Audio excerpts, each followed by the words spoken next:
Hi guys, hope you're all well. Just doing a quick update on the CO2 kit. So this is the diffuser hooked up to the tubing, which actually comes out of my tank and through this bubble counter. It's a plastic bubble counter, I think, and that's by Dupla as well. Yeah, it is. It's a Dupla CO2 bubble counter, which is, at the moment, I think it's just tied around the leg of the light system, or light unit, whatever you want to call it. So it's just tied around that. It actually does have like a little thing where you can sort of put the screws into the wall, but it didn't really hook it up into the wall, so just tied it to that for now. If anything changes, like if anything doesn't work or just stops working, then I'll probably move it and we'll have to screw it into the wall, but other than that, it's doing fine. And that goes all the way down to under my desk where the CO2 bottle itself is. So at the moment, the pressure, I think it is set to 50 ppm. I'm not really familiar with any CO2 terms or anything like that. I've never actually used CO2 before, so I didn't even actually set this up. My dad did it all for me while I was out, so I didn't even watch him do it.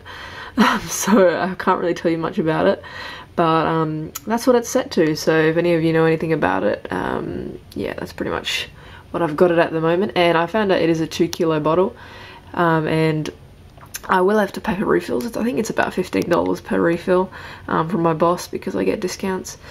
But apart from that, yeah, it's doing pretty good. The plants are definitely benefiting from it already. If you can see, dwarf hairgrass is spreading runners all the way through the substrate, and you can see it's got nice roots that go all the way to the bottom, and there's nice green shoots coming out. I've also got some new plants in here. I can give you the names if I can remember them. This here right at the front is called broadleaf chainsword. It's got a few different names, but I think the actual name is called Helinthium bolivianum or something like that. If that's the right one that I'm talking about, I hope so. And that one actually sort of spreads runners as well. You can see that it sort of goes down into the gravel, and then there's a new little shoot here. That plant behind it is actually something different. It's just this small one right here. Don't know what's with the exposure right now, but it's making everything look really bright. But yeah, I've got that, and there's a few runners of that. I've got some more of that in the 6-foot tank. You might have seen it in there. It's a lot bigger in there, but I just took a few little shoots for my tank. Behind that, we've got some hydrocotyl luciphilia or something. I can't remember how to pronounce it, but I've got it in the tag box, so if you want to find the name of that, you can just look in my tags, because I've got all the names of my plants there. So I've got some of that. It's like a sort of lily-like or lily-looking leaves that sort of sprout as well. They sort of produce runners as well. You can see there's like a tiny little one down there that's starting to come up. I've got some Java fern, which I've had in here for a while, as well as my Vallisneria. You can see it's looking nice and green, apart from the little bits. I do have some snails in there as well that I got with the plants. Sorry. Here, this moss, I actually figured out that it wasn't actually Java moss.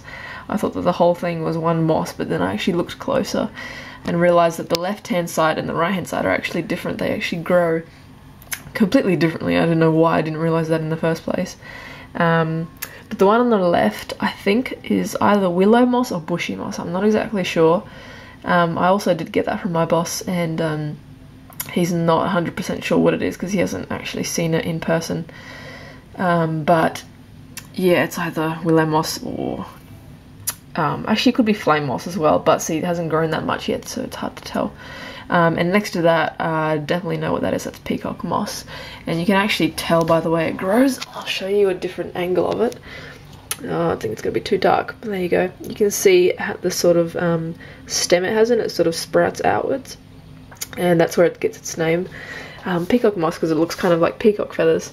The one behind that on the small rock there, I'm not exactly sure what that is. I have to find out what that is as well. Behind that, Echinodorus vesuvius. You've probably already seen my videos, unless this is the first video watching, then that's some Echinodorus vesuvius. And yeah, that's pretty much all I've got in here at the moment. But yeah, like I said, the CO2 is really helping with the plant growth. If you've watched my previous videos, you've known that I haven't had much luck with dwarf hairgrass growing very well.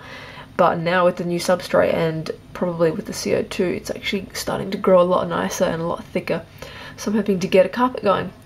But yeah, anyway, that's pretty much all I wanted to say. My battery's running out, so I better finish up. But yeah, this is what